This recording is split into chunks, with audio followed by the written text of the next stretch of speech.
Hello everyone, welcome to Raksha academy. अभी आप लोगों का पहला टेस्ट पेपर हो चुका है। पहला टेस्ट पेपर आप लोगों का एथिक्स का हुआ था। अब आप लोगों का सेकंड पेपर होने वाला है टेस्ट में, पेपर 2 का पार्ट बी। क्योंकि पहला टेस्ट पेपर आप लोगों का थोड़ा डिफिकल्ट था, उसको लेकर आप लोगों के बहुत सारे क्वेश्चंस भी बने, इसीलिए इससे पहले कि आपके सामने पेपर 2 का पार्ट बी का क्वेश्चन पेपर आता, आप लोगों की तैयारी कैसी होनी चाहिए, अगर वो पेपर भी आपको टफ लगता है तो वो टफ बनाया क्यों गया है, या आप कैसे तैयारी करें कि वो टफ ना लगे, वो सारी चीजों को डिस्कस करने के लिए अभी मैं आपके सामने हूं। और ये पूरी चीज आप ध्यान से सुनना, उसके बाद आप अपना जो भी पेपर 2 की तैयारी कर रहे हैं, अगर उसमें आपको थोड़ा सा मॉडिफिकेशन करना पड़े तो आप लोग करना, क्योंकि अनटिल और अनलेस हमको सिर्फ टेस्ट पेपर सिलेक्ट करना ही हमारा मोटिव नहीं है। हमारा ये मोटिव है कि हम पूरा टेस्ट जब कंप्लीट कर चुके हो, मतलब हमारे जितने भी टेस्ट हमको देने हैं, जिस दिन हमारे टेस्ट सीरीज खत्म हो उस दिन हम अपना मेंस का पेपर देने के लिए पूरी तरह से कैपेबल हों। ऐसा नहीं हो कि टेस्ट सीरीज आगे आगे बढ़ती जाए, पीछे पीछे हमारे दिमाग में भी सारी चीजें सपाट होती जाए और वो एट द एंड हमारा कॉन्फिडेंस लूज करे या कि हमारा कॉन्फिडेंस बढ़ाए, है ना। तो हमको अपना कॉन्फिडेंस बढ़ाना है, इसलिए हमको अपनी तैयारी को भी ऐसी ही दिशा में लेके जाना है कि हम अपनी तैयारी को अपने टेस्ट के अकॉर्डिंग करते चले, और जिस दिन हमारी टेस्ट सीरीज खत्म हो उस दिन हमारी तैयारी हमारी एग्जाम के लिए एकदम परफेक्शन के साथ खत्म हो। आज का आपका जो पूरा ये लेक्चर रहेगा वो इसी पे है कि आपका जो भी पेपर है उसके लिए आपकी अंडरस्टैंडिंग कैसे आपको डेवलप करनी है अपनी टेस्ट सीरीज के पेपर को ध्यान में रखते हुए, और दूसरा आपकी जो टेस्ट सीरीज है वो आपको कितना याद करा पा रही है, कितना सिखा पा रही है, उसके ऊपर बेस्ड नहीं है। क्योंकि पढ़ना होता है, याद करना होता है, तो आपके पास सिलेबस है, आपके पास कंटेंट है, आपके पास प्रीवियस ईयर के पेपर है, आप लोग याद कर चुके होते हैं। उस याद किए हुए को एग्जाम में बहुत अच्छी तरीके से रिप्रेजेंट करना, 3 घंटे में अपने मेंटल प्रेशर को बहुत अच्छे से अपने आप को संतुलित करके रखना और फिर बेहतर से बेहतर प्रदर्शन देना, इसके ऊपर हमारी टेस्ट सीरीज काम कर रही है। अगर आपको सिर्फ इतनी टेस्ट सीरीज लेनी है कि हम लिखकर याद करके और एग्जाम में देकर आ जाए तो आपके लिए कोई और टेस्ट सीरीज बेहतर होगी। लेकिन अगर आपको ये चाहिए कि लिखें, पढ़ें, याद तो करें, लेकिन साथ में आपकी ग्रूमिंग भी हो, बोलता है ना किसी चीज को तराशा जाता है, कच्चे माल को बाद में वापस बनाया जाता है, तो अगर आपको वो लेवल चाहिए तो आपके लिए टेस्ट सीरीज काम की है ना। तो आपकी मेंटल स्ट्रेंथ का डेवलपमेंट कैसे होगा ये टेस्ट सीरीज के थ्रू, क्योंकि कोई भी चीज ले लेना और कर लेना, लेकिन उस तरह से करना कि आपको उसके ऊपर फेथ हो, तब वो ज्यादा काम करती है। नॉर्मली टेस्ट सीरीज लिया, कोई और ऑप्शन नहीं है ऑनलाइन का, इसलिए आपने रक्षा एकेडमी की टेस्ट सीरीज ले ली और फिर आप बस लिखे जा रहे हो, आपको फेथ नहीं है, तो ये टेस्ट सीरीज काम नहीं करेगी। लेकिन ऑनलाइन होने के साथ साथ वो आपको किस लेवल पर जाकर आपकी तैयारी करवा पा रही है, जब आपका वो बिलीव क्रिएट होगा टेस्ट सीरीज के ऊपर, तब आपकी तैयारी को जो एक अलग ही आयाम मिलेगा, वो आपको खुद को एक इन्हेंसमेंट समझ में आएगा अपने अंदर कि हाँ हमें फायदा हो रहा है। तो वो पूरा समझना है हमको कि अब हम पेपर 2 कैसे देंगे। पेपर 4 जब आपने किया होगा, मतलब हमारा टेस्ट सीरीज का फर्स्ट पेपर, तो आपको आपकी कमियां समझ में आई होंगी कि आप 3 घंटे में पेपर पूरा नहीं लिख पाए। जो ज्यादातर हमारे ग्रुप में हमको समझ में आई, बताई गई चीजें कि क्या प्रॉब्लम आई है उनको लिखने में टॉप 100 में, आप लोग जो टेस्ट सीरीज ज्वाइन नहीं किए हुए हो, जब आप टॉप 100 का ग्रुप ज्वाइन करेंगे तब आपको समझ में आएगा, ये आपका कॉन्फिडेंस बूस्ट ही करेगा, क्योंकि आपको समझ में आएगा कि जो प्रॉब्लम आप लोगों को आ रही है वो हर बच्चे को लिखने में आ रही है। तो आपको एक जो कॉन्फिडेंस रहता है ना कि हाँ चलो हम सब एक ही समान स्तर पे, अभी भी अगर मैं तैयारी आज से भी शुरू करता हूं तो भी मैं एग्जाम से पहले अपने आप को एक बहुत अच्छी पोस्ट के लिए तैयार करवा पाता हूं। ये फायदा है टॉप 100 का, क्योंकि आप अपने 600 से ज्यादा कॉम्पिटिटर को वहां पर देख पा रहे हो, उनकी तैयारी को, उनकी कमियों को और उनकी अच्छाइयों को। ठीक है, तो हमारे टॉप 100 में जो कमियां सबसे ज्यादा समझ में आई, पहली चीज, पूरा पेपर कोई अटेम्प्ट नहीं कर पाया विद इन टाइम। अटेम्प्ट सबने किया है, क्वेश्चन सबने लिखे हैं, पर विद इन टाइम नहीं कर पाए। मैंने खुद ने टेस्ट पेपर लिखा है, मेरा भी टाइम लिमिट एग्जिट किया था, तो विद इन टाइम मेरा टेस्ट पेपर भी कंप्लीट नहीं हुआ। दूसरी चीज, बहुत टफ पेपर लगा, हालांकि वो टफ नहीं था। जब आप लोग उसको बहुत ध्यान से पढ़ेंगे तो समझ में आएगा, जो आपके प्रीवियस ईयर में एमपी में क्वेश्चन पूछे हैं वही क्वेश्चन पूछे थे, लेकिन स्टेटमेंट जो थे उनकी लैंग्वेज टफ कर दी गई थी। सिर्फ उसको लैंग्वेज अंडरस्टैंड करना था आपको, अदरवाइज पूछा वही था कि समर्पण का लोक सेवा में क्या उपयोग है, ये आपको आनंद सर के नोट्स में सीधा सीधा लिखा मिलेगा। आपसे गीता का पूछा है वो एज इट इज आपको आनंद सर के नोट्स में मिलेगा। सत्यनिष्ठा पूछी है एज इट इज आपको मिलेगा। इवन दार्शनिक वाला क्वेश्चन भी अगर आप नोट्स अच्छे से पढ़ेंगे तो वो क्वेश्चन तक आप कर पाएंगे। मैंने क्वेश्चन पेपर लिखा है, मैंने एक सिंगल क्वेश्चन बाहर से सर्च नहीं किया है, मैंने सिर्फ 2 क्वेश्चन सर्च किए थे, एक सत्यनिष्ठा का दार्शनिक आधार और एक कांट का गुडविल वाला क्वेश्चन। उसके अलावा मैंने पूरा टेस्ट पेपर आनंद सर के एथिक्स के नोट्स से किया है। इट मींस कुछ भी बाहर नहीं था, जो आपने पढ़ा था वही था, लेकिन आपको क्वेश्चन पेपर टफ लगा ना, मतलब अगर आपसे पूछी हुई चीजें, आपकी पढ़ी हुई चीजें भी थोड़ी घुमा के पूछ ली गई एग्जाम में तो आप लिखने के लिए कैपेबल नहीं हो। ये समझाने के लिए आपको टेस्ट सीरीज टफ की गई है कि आप अपनी समझने के स्तर को बढ़ाओ। अदरवाइज थोड़ा सा भी क्वेश्चन पेपर घुमा के आया तो पूरे साल की मेहनत कहां पानी में चली जाएगी, आपको समझ में नहीं आएगा। तो दूसरी चीज जो कमी लगी हमारे यहाँ पे टेस्ट पेपर में लिखते हुए बच्चों को कि उनको टेस्ट पेपर बहुत ज्यादा टफ लग रहा था, टाइम में अटेम्प्ट नहीं कर पाए, इस सब की वजह से थोड़ा कॉन्फिडेंस हुआ लो। ठीक है, ये मेजर 3 प्रॉब्लम थी, बाकी छोटी छोटी प्रॉब्लम हर पर्सन की इंडिविजुअल थी कि किसी को क्या प्रॉब्लम आई, किसी को क्या प्रॉब्लम आई। चौथी प्रॉब्लम जो मुझे बहुत ज्यादा लगी टेस्ट पेपर करने के बाद, आफ्टर 1.5 आवर यानी 1.5 घंटे के बाद दिमाग चोक हो जाता है।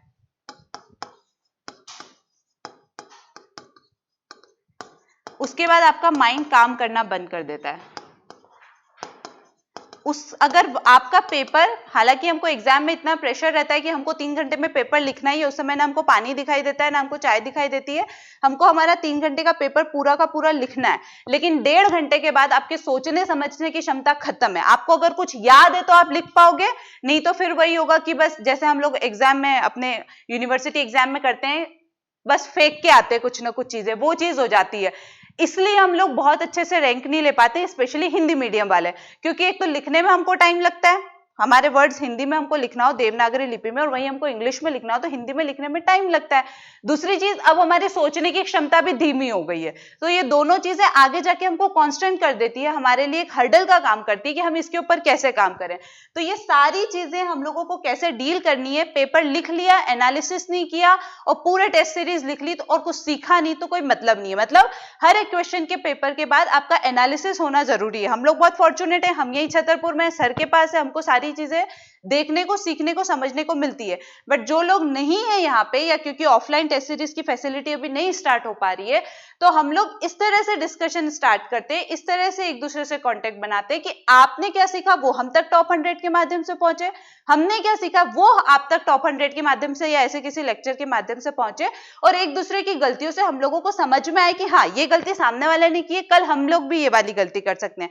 एक गलती जो और मैंने टेस्ट पेपर सॉल्व करते की थी, सीरीज में क्वेश्चन में नंबर लिखा हुआ था 1 2 3 4 5 6 7 8, 3 नंबर के क्वेश्चन में मैंने 1 2 3 किया, 4 5 मुझसे छूट गया और 6 7 पे पहुंच गई, जबकि चौथा और पांचवा क्वेश्चन मुझे आता था। तो मैंने क्या किया, छठा और सातवां क्वेश्चन जो लिखा उसको दोबारा काटा, फिर चौथे पांचवें क्वेश्चन को दोबारा लिखा, फिर 6 और 7 को वापस लिखा। मतलब मैं एक 6 नंबर का क्वेश्चन खा गई,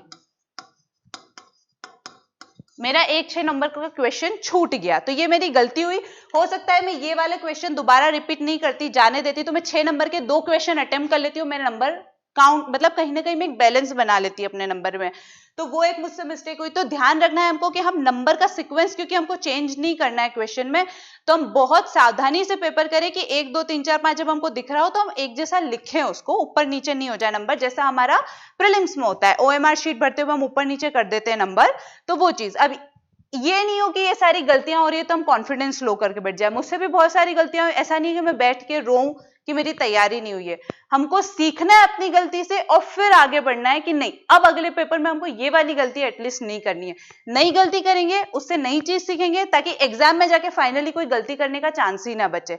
इसलिए जितनी गलती करनी है अभी करनी है। टेस्ट सीरीज में भर भर के गलती करो, लेकिन एग्जाम में कोई गुंजाइश ही नहीं बचे गलती की, उस लेवल पर हमको हमारी तैयारी को लेकर जाना है। अब जो हमको आज बात करनी है पेपर 2 के पार्ट बी की।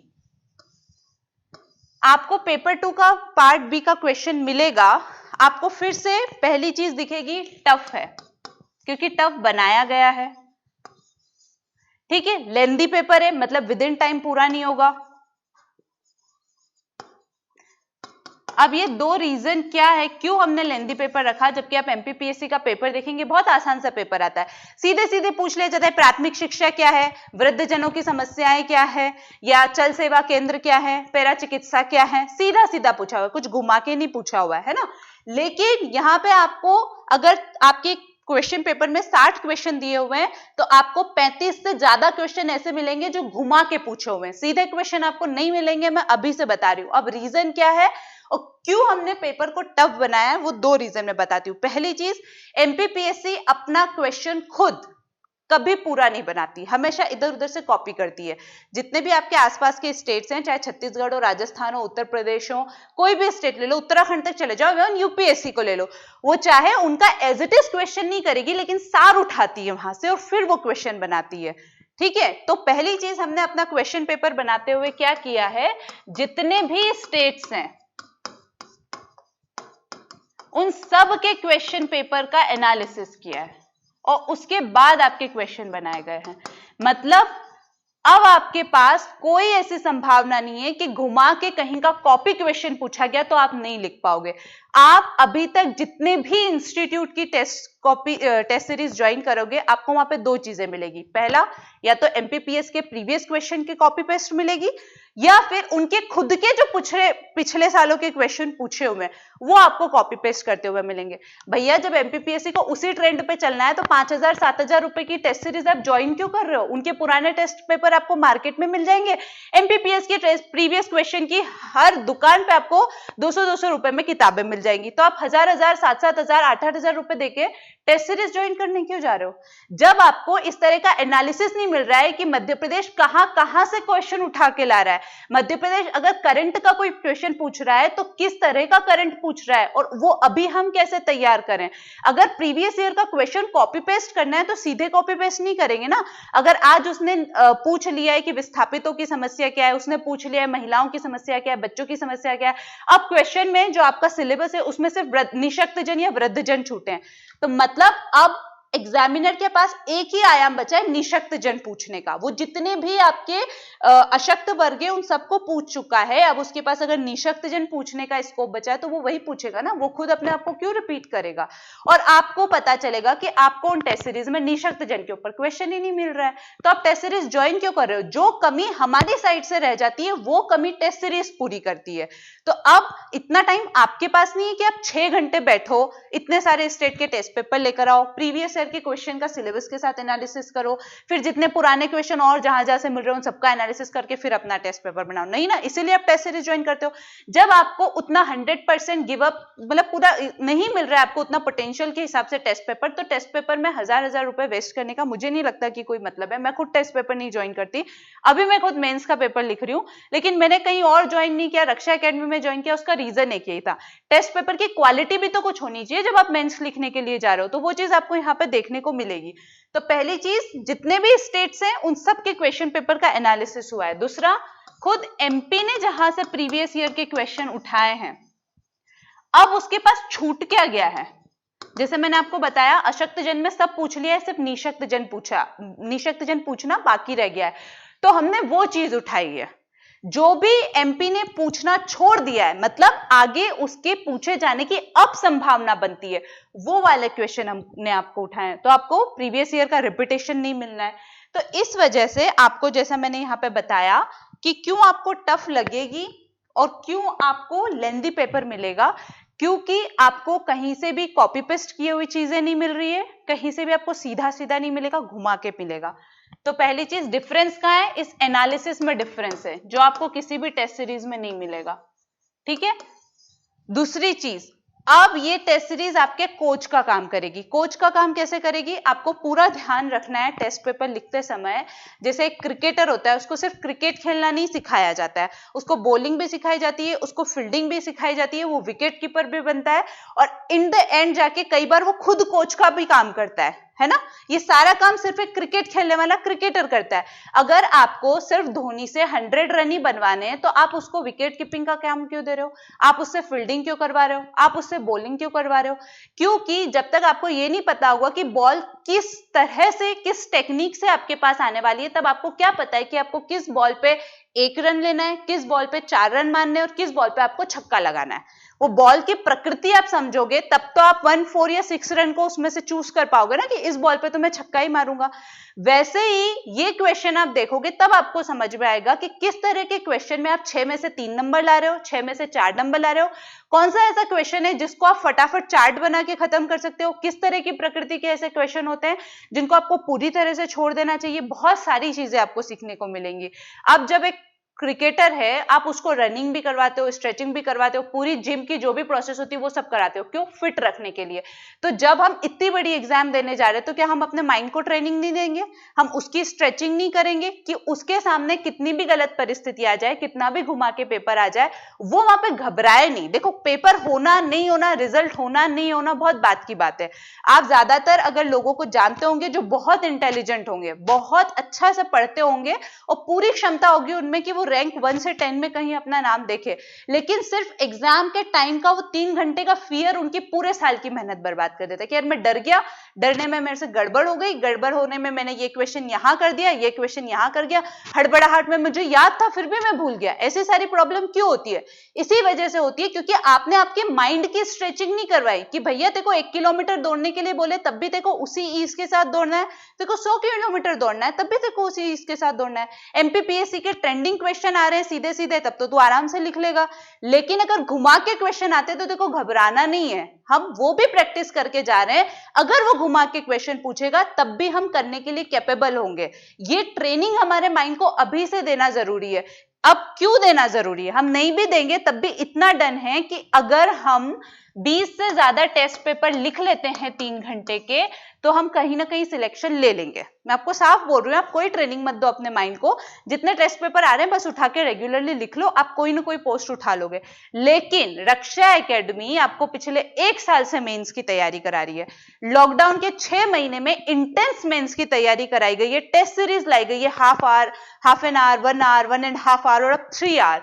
तो हम खुद अपनी एकेडमी से अगर इतनी बड़ी बड़ी एक्सपेक्टेशंस रखते हैं कि हमको ये अच्छा कंटेंट दे, अच्छे टेस्ट पेपर दे, अच्छे टीचर्स लेकर आए, तो एकेडमी भी हमसे कुछ एक्सपेक्टेशंस रखती है कि जब वो 6 महीने 1 साल से हमसे तैयारी करा रही है तो जब उसके बच्चों का रिजल्ट आए तो वो एमपीपीएससी में एक अलग ट्रेंड सेट करे। अभी तक क्या ट्रेंड सेट किया गया है? पेपर पूरा सॉल्व नहीं होता है, लेकिन जितना सॉल्व होता है उसी में रैंक आ जाती है, थोड़ा बहुत तो छूट ही जाता है। रैंक इंग्लिश मीडियम वालों को ही फर्स्ट या सेकंड मिलती है, उसके बाद हिंदी मीडियम का नंबर आता है। लेकिन अब रक्षा एकेडमी के बच्चे ये ट्रेंड सेट करें कि फर्स्ट से 5 तक तो हिंदी मीडियम ही दिख रहा है, पूरा पेपर अटेम्प्ट किया गया है, लेकिन उस पेपर को अटेम्प्ट करने में सबसे अच्छी गुणवत्ता जिसकी थी वो फर्स्ट से 5 रैंक लेकर आया है। हम 1 साल से मेंस के लिए आंसर राइटिंग कर रहे हैं, हमारे अंदर कुछ तो डिफरेंस होना चाहिए लगातार आने वाले बच्चों से। अदरवाइज 1 साल से तैयारी करने वाला बच्चा या कल अचानक से जब मेंस प्रीलिम्स का रिजल्ट आएगा उसके बाद 3 महीने की तैयारी करने वाला बच्चा, हम में और उनमें डिफरेंस क्या रहा? फिर तो हमको भी आराम से जाके शादी ब्याह का सीजन में शादी ब्याह करनी चाहिए। अगर हम 1 साल से तैयारी कर रहे हैं तो कुछ तो डिफरेंस आना चाहिए। उस डिफरेंस को क्रिएट करने के लिए आपकी इस टेस्ट सीरीज को टफ और लेंदी बनाया गया है। मतलब पूरा कोच किया जाएगा आपके माइंड को कि सीधी बॉल आए तब तो आप लोग 6 मारोगे, घुमा के बॉल आए, स्विंग करा के आए, कैसे भी आए, आप 6 में से 4 नंबर लाने में हर समय तक कैपेबल हो। अगर नहीं भी बन पा रहा है तो एटलीस्ट आप एग्जाम में डरो नहीं, जितना आता है उतना तो कॉन्फिडेंस से लिख के आओ। क्योंकि आज आप 20 paper tough tough tough tough लिख दोगे, कल एकदम से आसान पेपर आएगा तो आप बोलोगे अरे ये क्या आ गया, हम तो ऐसे ही लिख कर आ जाते हैं, लगता है ना ऐसे। इसलिए आपको टफ और लेंदी पेपर की अभी प्रैक्टिस कराई जा रही है ताकि आप बाद में इजी पेपर आराम से लिख दो। ठीक है, वही है कि टफ करने का लेवल हाई इसीलिए किया गया, बहुत हाई नहीं किया गया है। जब आप पेपर अच्छे से पढ़ेंगे देखेंगे तो आपको समझ में आएगा। जिस तरह से एमपी पूछता है उसी तरह के पेपर हैं, स्टेटमेंट को घुमाया गया है, क्वेश्चन सेम पूछा गया है, सिर्फ स्टेटमेंट घुमाया गया है। उसके बाद अगली चीज जो आपको दिखेगी, पेपर कहां से बना है ये मैंने आपको पूरा बता दिया, कितनी तरीके से एनालिसिस किया गया। अब जो फाइनल आज के लेक्चर का मोटिव है कि आप पेपर 2 की तैयारी ऐसे करो कि अब एग्जाम तक आपको सिर्फ उसका रिवीजन करना है। ऐसा नहीं कि नए क्वेश्चन दिखे फिर उनकी तैयारी करो फिर पढ़ो, नहीं, पहले से तैयारी करो, पेपर के दिन सीधे पूरा पेपर लिख के आओ। तो अब तैयारी कैसे करनी है? आपकी जो ट्रेडिशनल तैयारी अभी तक चल रही है, कौन सी तैयारी? ट्रेडिशनल। ट्रेडिशनल मतलब क्या?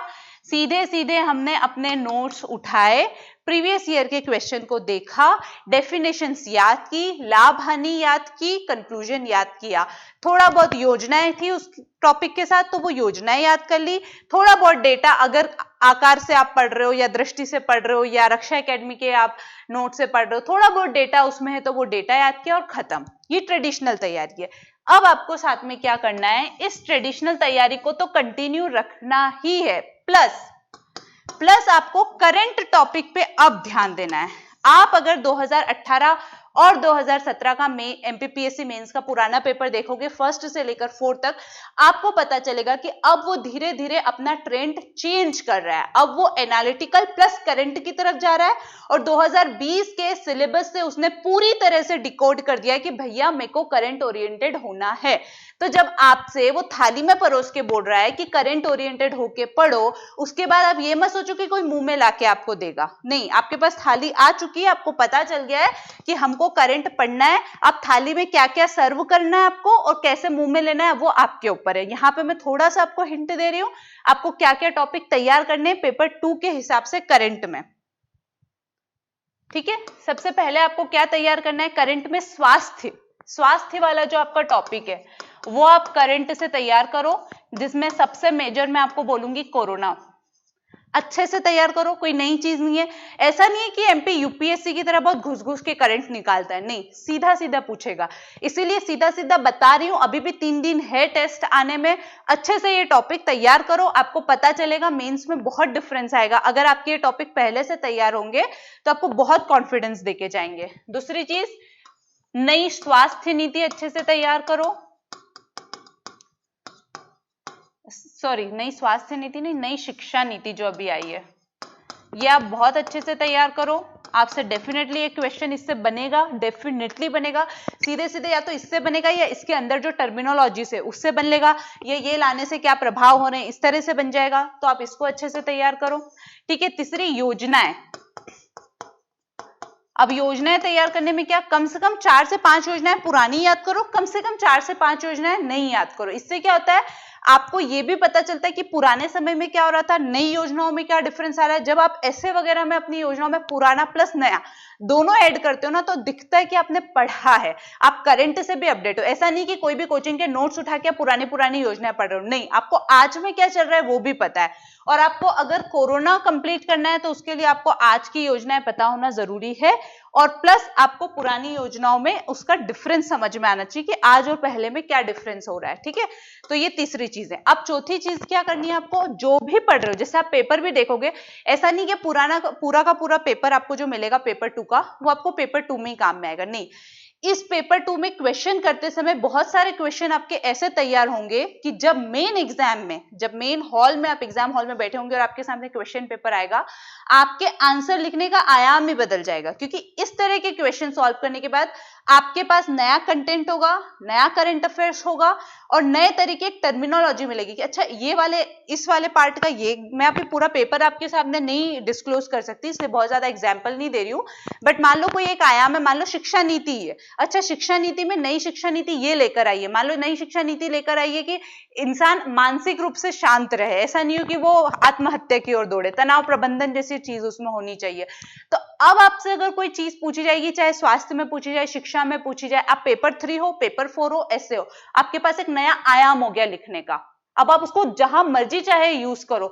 तो एक जो चीज होती है ना कि एक जगह से चीज मिली लेकिन 4 जगह यूज करना आ गई। अब आपको अगर नहीं समझ में आ रहा है चीजें कैसे लिखे, ये पेपर तैयार कर लेना, पेपर 2 का पार्ट भी, जो चीजें इसमें लिखी है उसको रट लेना कि अच्छा इस क्वेश्चन का ये आंसर है, एकदम रट लेना।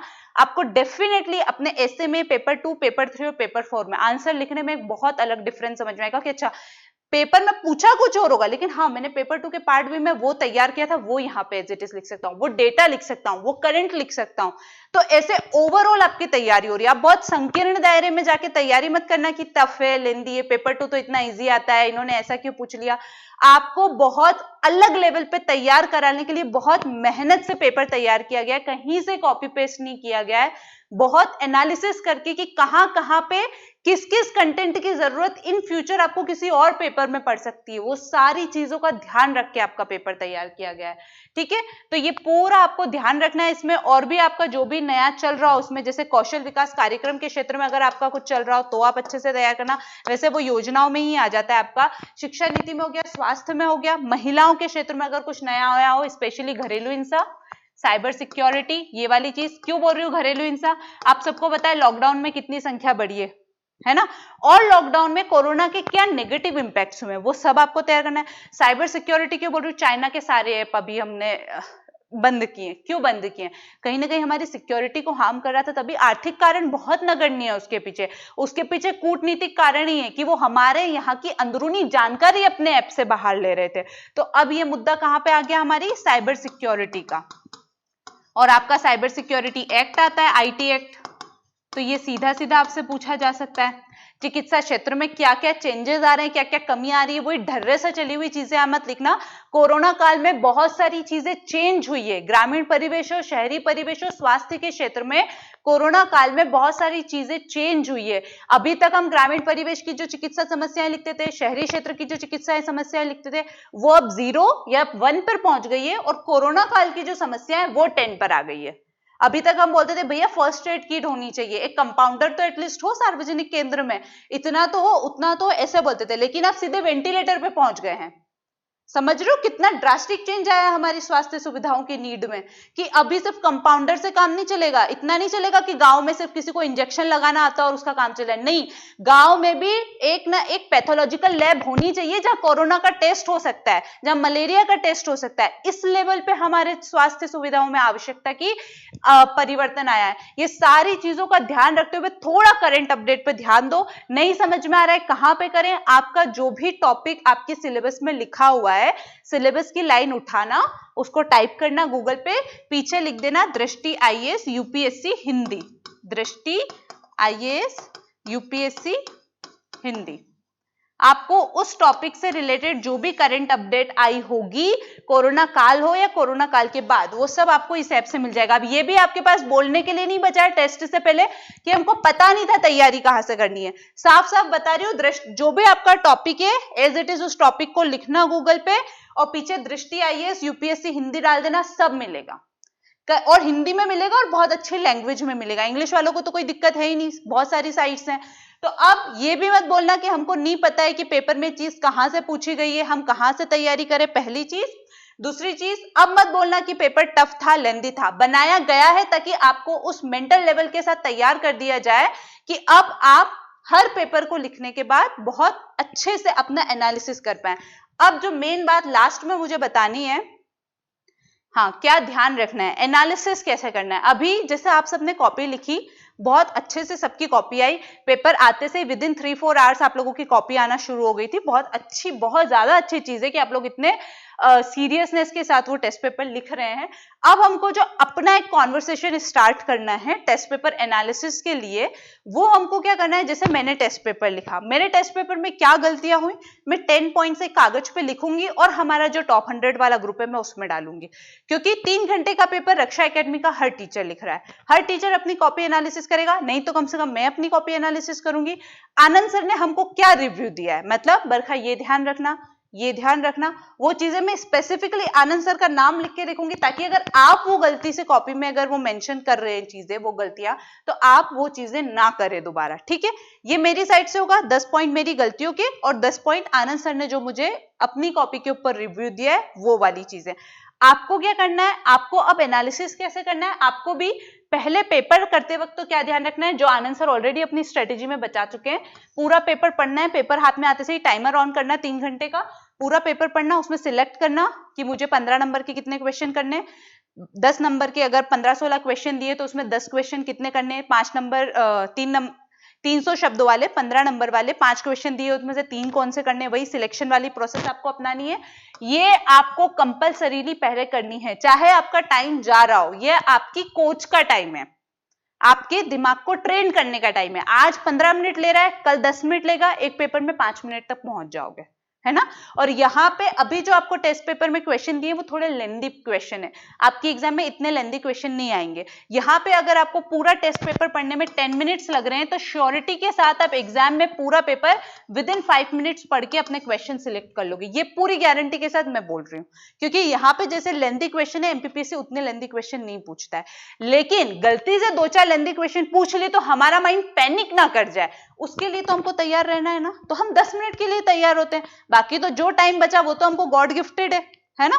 तो इसलिए पहले पूरा पेपर पढ़ना, अपना सिलेक्ट करना, मुझे ये क्वेश्चन करने, जो नहीं करना उसको बाकायदा काट देना, ध्यान भी नहीं जाए उनकी तरफ कि हम टाइम वेस्ट करें उनके लिए। फिर जो क्वेश्चन ऐसे हो, मान लो क्वेश्चन अटेम्प्ट कम हो रहे हैं, मान लो 10 क्वेश्चन आपको 6 नंबर के करने और आप 5 ही कर पा रहे हो, ये तो बहुत कम है, हमको कम से कम 8 क्वेश्चन तो अटेम्प्ट करने ही है। तो 3 क्वेश्चन चाहे घिसे पिटे लिखो, बकवास से बकवास लिखो, लेकिन लिखने की कोशिश जरूर करनी है। सारे क्वेश्चन 10 के 10 अटेम्प्ट करके लिख, ये मत सोचना मुझे आता नहीं है, आता किसी को भी नहीं है, पूरा पेपर मुझे भी नहीं आता है, लेकिन लिखना तो हमको है ना। हम एग्जाम में बैठेंगे तब भी हमको पूरा पेपर नहीं आएगा, लेकिन वहां तो हमको पता है भैया नहीं लिखेंगे तो दौड़ से ही बाहर हो जाएंगे, कोई रिजल्ट भी नहीं आएगा, रैंक तो बहुत दूर की बात है। इट मींस पूरा पेपर अटेम्प्ट करना है। ये रक्षा एकेडमी के हर बच्चे की कॉपी में दिखना चाहिए जब वो मेंस लिखने जाए कि कोई तो ऐसे बच्चे हैं किसी एकेडमी के, तो भैया जिसने पूरा पेपर अटेम्प्ट किया है ना। इसे लिखने की कोशिश पूरे क्वेश्चन करने, भले घिसे पिटे लिखो, नहीं आता है कोई बात नहीं, जो मन में आता है लास्ट में जाके यूनिवर्सिटी वाली फेकोलॉजी करनी है वो भी कर देना, लेकिन लिखना है ना। लास्ट में 3 आवर्स में पेपर नहीं हो रहा है, उसका बिल्कुल भी अपने ऊपर प्रेशर नहीं क्रिएट होने देना है। क्यों क्रिएट नहीं होने देना है? किसी का नहीं होता है, मैं खुद पेपर लिखी हूं, नहीं हो रहा है 3 आवर्स में। भैया पहली बार पेपर लिखा है 3 आवर्स में, भगवान थोड़ी ना है कि पहली बार में 3 आवर्स में लिख देंगे। कम से कम 6-7 पेपर लिख लोगे, उसके बाद 3.5 घंटे पे पहुंचोगे, उसके बाद 6-7 पेपर और लिख दोगे, तब 3.25 घंटे पे पहुंचोगे, और फिर कहीं जाके जब एग्जाम एकदम सिर पे आ जाएगी और वो प्रेशर आपके ऊपर पड़ेगा, तब जाके आप 3 घंटे में लिख पाओगे। लेकिन इसका मतलब ये नहीं ना कि आज ही रो धो के तैयारी छोड़ दे। ठीक है 4 घंटे में हो रहा है, लेकिन क्वेश्चन तो तैयार हो रहे हैं, गलती से यही क्वेश्चन एग्जाम में आ गए तो कितने अच्छे से लिख कर आओगे। इसलिए बिल्कुल डिमोटिवेट नहीं होना है, रोना धोना नहीं करना है कि 3 आवर्स में पेपर नहीं हो रहा है। लेकिन पेपर 3 आवर्स के नहीं होने के पीछे रीजन क्या है, कहां मैंने अननेसेसरी लिखा है, कहां मैं चार्ट बना के लिख सकता था, कहां मैं डायग्राम बना के लिख सकता था, कौन सा क्वेश्चन ऐसा था जिसमें मुझे नहीं आता था और मैंने सोचने में टाइम वेस्ट कर दिया। ये सारी चीजें ध्यान रखनी है ताकि इन गलतियों में दोबारा टाइम वेस्ट नहीं हो, है ना। 3 आवर्स में नहीं होना और 3 आवर्स में नहीं होने के पीछे का रीजन पता होना। अगर इस प्रोसेस से आप चल रहे हो तो भले ही आपका 3 घंटे में पेपर नहीं हो, कोई दिक्कत नहीं है। इसलिए हर वो रीजन लिखना जो आपको 3 घंटे में पेपर करने से रोक रहा है। ये मैं खुद भी लिखूंगी, अभी वाले पेपर का भी लिखा है।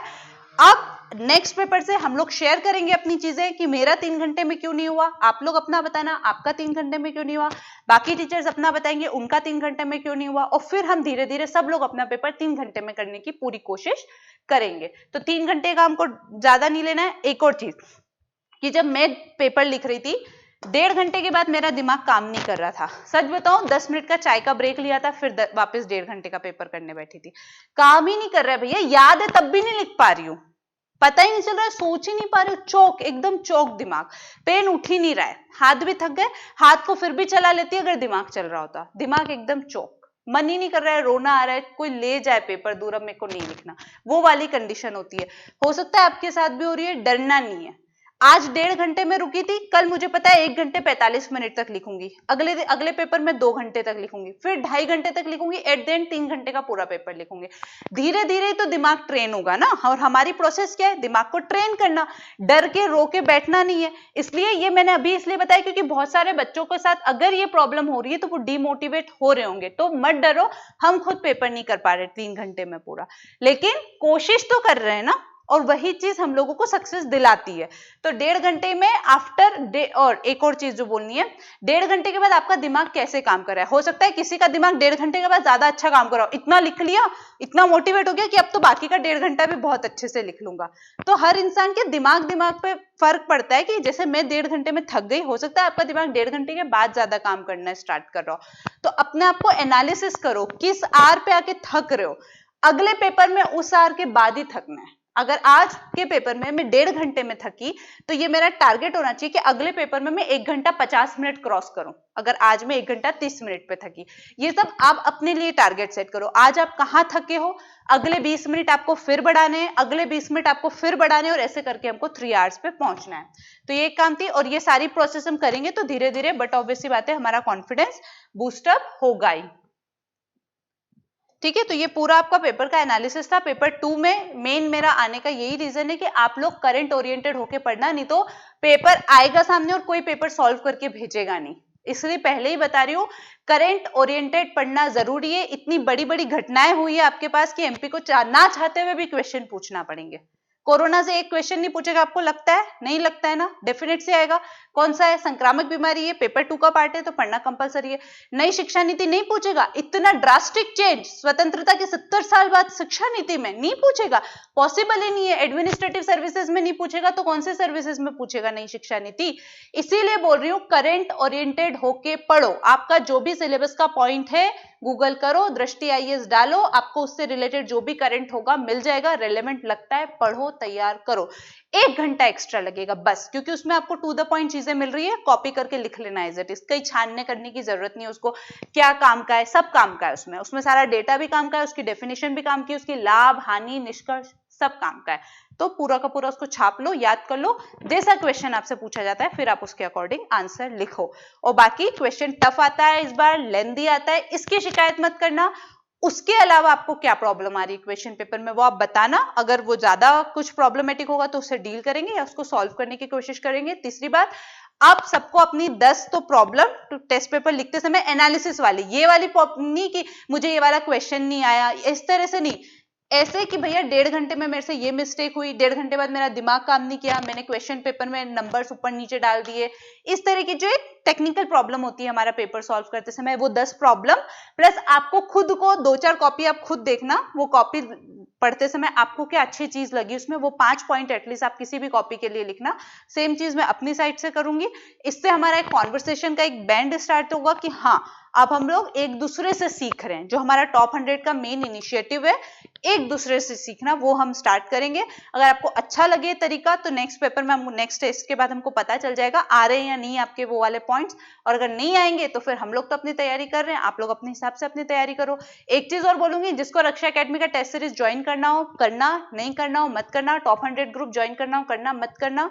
लेकिन जो बच्चे ऐसे हैं जो वास्तव में लाख रुपए कोचिंग्स में नहीं दे पाते हैं, एटलीस्ट उनको जाके सजेस्ट कर दो कि भैया 7,500 में आपको प्री मेंस इंटरव्यू सब मिल रहा है, विद टेस्ट सीरीज मिल रहा है, और इतनी गारंटी है कि आपको किसी बड़ी कोचिंग में ये गुणवत्ता नहीं मिलेगी जो यहाँ के कंटेंट में मिल रही है। किसी भी सब्जेक्ट को उठा लो, एथिक्स को उठा लो, हिस्ट्री को उठा लो, ज्योग्राफी को उठा लो, पेपर 3 के किसी भी सब्जेक्ट को उठा लो, हर चीज में एक अप टू द मार्क लाने की कोशिश की गई है। और इसलिए इतना पैसा कीमत कम नहीं रखी है कि आपको कुछ भी फालतू में उपलब्ध कराया जा रहा है, इसलिए रखिए क्योंकि एकेडमी का ध्येय ये है कि जो बच्चे पैसों की वजह से अपनी शिक्षा को नहीं पूरा कर पा रहे, उनको कम पैसों में भी उस लेवल की एजुकेशन मिल पाए जो बड़ी बड़ी कोचिंग में आपको लाखों रुपए देके अचीव करनी पड़ती है। तो अगर आप एकेडमी का मोटो समझ पा रहे हो तो आपको जहां जितने पैसे लगाने हो आप डेफिनेटली लगाओ। सब लोग अपने माइंड से काम करते हैं, अपनी स्वतंत्रता से काम करते हैं, बट जो सच में नीडी है एटलीस्ट उनको सजेस्ट करो कि अभी सिर्फ 19 नवंबर तक ये वैलिड है ऑफर, उसके बाद 15,000 रुपए देने पड़ेंगे, अभी 7,500 रुपए में मिल रहा है, ले लो। और टॉप 100 का जो 2019 का बैच है वो तो भैया सिर्फ 3,500 में आपको पूरा मेंस का मटेरियल मिलेगा, सब कुछ जो पढ़ना हो, जो सब्जेक्ट, पूरा का पूरा मटेरियल मिलेगा विद टेस्ट सीरीज। बाकी तो सारी चीजें आपको पता ही है, जो भी हम लोग जूम मीटिंग में मिलेंगे या अभी जिस तरह से हम लोग कनेक्ट कर रहे हैं, टॉप 100 में आप बात कर सकते हो, वो सारी चीजें तो बहुत अलग चीजें हैं ही, बट इतना आपको मिल रहा है। अगर आप लोग चाहें तो ज्वाइन कीजिए, अदरवाइज आपको जो चीजें फ्री अवेलेबल की जा रही है आप उसका तो फायदा ले ही सकते हो। ठीक है, थैंक यू।